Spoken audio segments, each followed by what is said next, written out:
एक बार भगवान सदाशिव के चरणों में प्रणाम करके देवर्षि नारद ने पूछा, हे प्रभु, कृपया मुझे बताएं, श्री राधा देवी कौन है?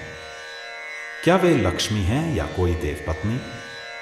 क्या वे महालक्ष्मी हैं या सरस्वती? क्या वे अंतरंग विद्या हैं या वैष्णवी प्रकृति? क्या वे वेदकन्या हैं, देवकन्या हैं या मुनिकन्या? सदाशिव ने कहा, हे मुनिवर, किसी अन्य लक्ष्मी की बात क्या करें, कोटि कोटि महालक्ष्मियां भी उनके चरणों की शोभा के सामने तुच्छ हैं। हे नारद जी, एक मुख से मैं क्या कहूं? मैं तो श्री राधा के रूप, लावण्य और गुणों का वर्णन करने में अपने को असमर्थ पाता हूं। उनके रूप की महिमा ऐसी है कि उसे बयान करने में मैं भी लज्जित हो जाता हूं।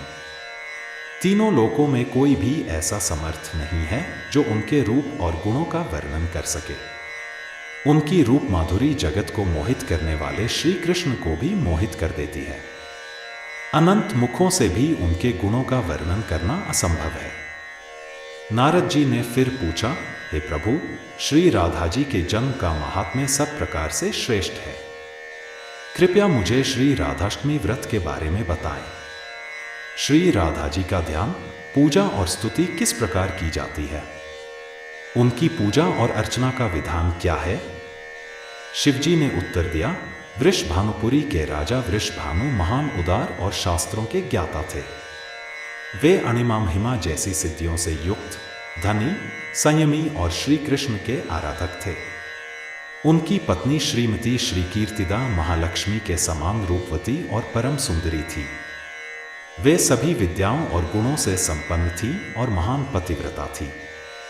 उन्हीं के गर्भ से भाद्रपद शुक्ल अष्टमी के दिन मध्याह्न काल में श्री वृंदावनेश्वरी श्री राधा जी प्रकट हुई।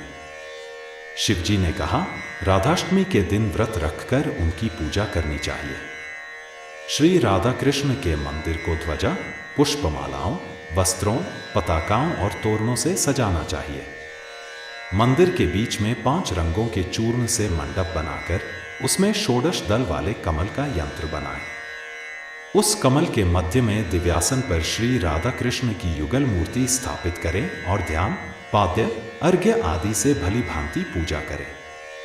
भक्ति पूर्वक और संयमित मन से उनकी उपासना करें।